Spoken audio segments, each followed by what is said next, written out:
were named and sworn in by the governor, His Excellency Gordon Wetherell.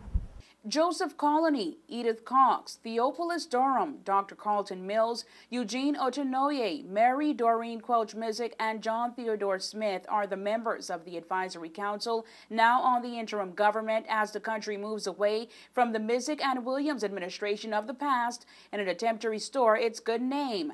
Their oath to serve Her Majesty Queen Elizabeth II in the office of members of the Advisory Council. Their mission to bring forth reform in the country's public sector, to review the country's fiscal policies and bring about revenue. But contrary to popular beliefs, these men and women will not be given ministerial posts, nor will they be in charge of a specific government department. Well, the function of the council, as its name suggests, would be to advise me on the key issues of policy of the day. As I say, if you... The men and women experienced in areas such as accounting, education, and even land surveying made them a shoo-in for the controversial but coveted positions. These 5 men and 2 women will now be the ones charged with advising the governor as he tackles issues such as border control, education, healthcare, and of course, finance. The single biggest task continues to be the state of public finances and how we can turn around that situation, stabilize it and improve it. And as we look at the timetable with the approaching beginning of the school year, for example, the question of getting the schools ready to start and whether we're able to actually do so for all classes by the end of this month is a key issue on which we're focusing right now. There are nonetheless people from different professional backgrounds who, taken collectively, I think should be able to enrich discussion of just about any issue of policy that comes before the Council.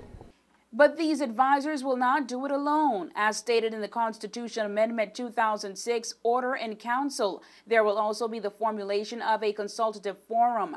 That body, according to Governor Wetherell, will be named on Friday, and according to the Order in Council, should consist of 12 to 15 persons from the community. That board will inherit the day-to-day affairs of the Turks and Caicos Islands and will be able to make recommendations to the governor on any bill or other proposals for legislation, any policy or proposed policy of the government, or any other matter brought before the forum. Well, the Advisory Council will be able to, to advise on these and other issues as implementation or as policy formulation moves forward. On the question of the boards, steps, as you say, were taken by the previous government, but we've also had a review of boards which took place a week ago, just over a week ago now, and I'm still waiting to see the report of that review, and that will include recommendations about how we go forward on the question of boards, their composition, their size, their number.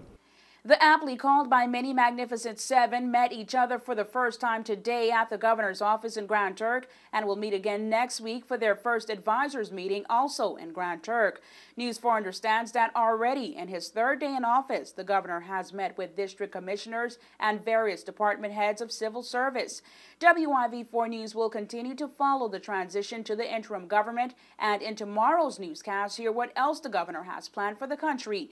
News 4 talked to the advisors and hear what they want to see and why they were chosen. Now, these 7 men and women say that change can't come overnight and they can't do it alone, but with the help of faithful Turks and Caicos Islanders, they will help to bring Turks and Caicos Islands back to its light and glory. For WIV4 News outside of the governor's residence in Grand Turk, I'm Angie Toussaint.